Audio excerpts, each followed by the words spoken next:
Sa pagsimula ng kanyang biyahe sa Europa, nag-alay po ng bulaklak si Pangulong Noynoy Aquino sa monumento ni Gato Jose Rizal sa Spain. Umarap din siya sa Filipino community roon. At narito ang report ni Joseph Moro. Sa Spain, sinimula ni Pangulong Noynoy Aquino ang kanyang 4 na bansang European trip sa Avenida de las Islas Filipinas sa Madrid.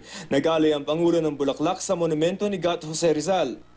1961, noong ikasandaang taong pagdiriwang ng kapanganakan ni Rizal, may mga bansa tulad ng Mexico at Germany na nagtayo ng mga monumento para sa kanyang alaala. Pero hindi ang Espanya dahil siyempre sa kasaysayan ng pagtuligsa ni Rizal sa Spain. 1996 na lamang nang itayo nila ang monumentong ito ni Rizal na eksaktong replika ng estatwa niya na nasa Luneta.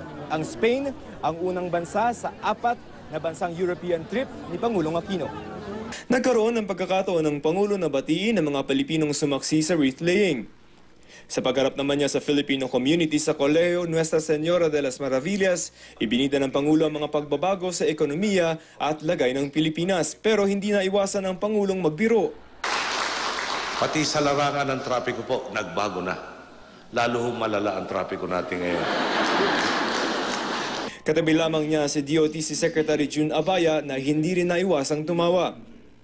Masaya naman ang mga Pilipino na makita ang Pangulo.